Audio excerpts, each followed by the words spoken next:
So the case we're looking at today, it really takes us back February 1st, 2004. And it's a case that completely changed the game. The Carlie Brucia case.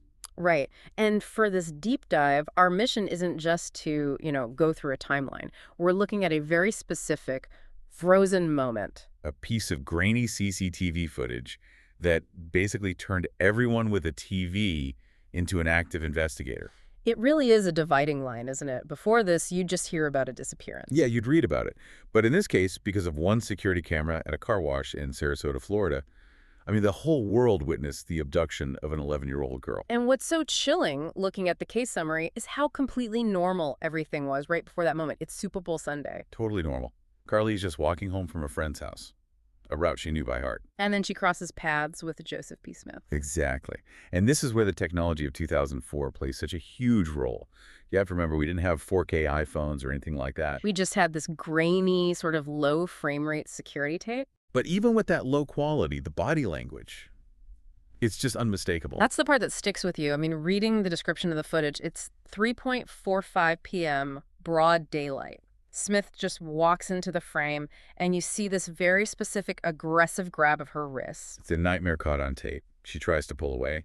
You can clearly see the resistance. But he forces her off camera. And because that frozen moment existed, the reaction wasn't the usual local search party. No, it was a nationwide manhunt where millions of people were studying this guy's gait, his mechanic's uniform. His tattoos. Everything. It turned everyone into a detective. And that collective pressure, it actually worked, didn't it? The tips started flooding in. They did. That footage led directly to identifying Joseph P. Smith.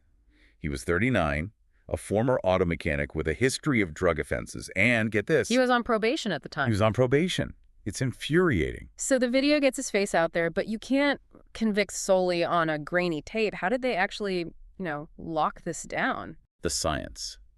The files show the forensic link was devastatingly clear. 4 days after the abduction, when they found Carlie's body on church grounds, They got the evidence they needed.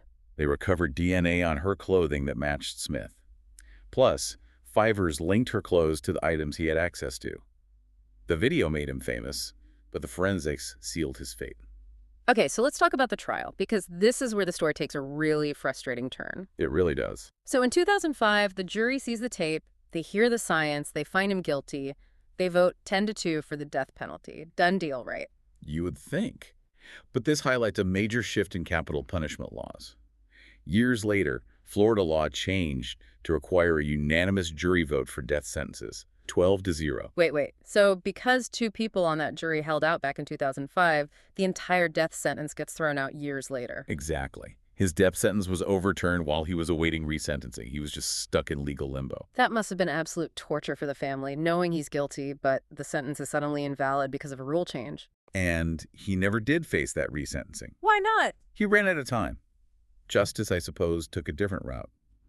In July 2021, Smith died in prison of liver cancer. He was 55. And he never spoke about it. Never apologized, never spoke publicly about why he did it. He just took all the secrets with him. It's a heavy ending, but it brings us back to the mission of this deep dive. Why are we still analyzing this 20 years later? Because it teaches us about the fragility of safety. The summary makes a really poignant point.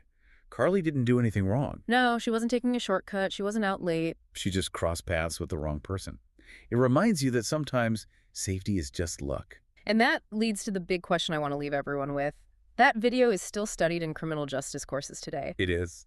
But as we watch these viral clips of crimes now, you have to wonder, does the existence of that frozen moment, the ability to replay tragedy, actually help us process the crime? Or does it just turn us into voyeurs? Does seeing the horror make us more empathetic or just more paranoid? That is a tough one to answer.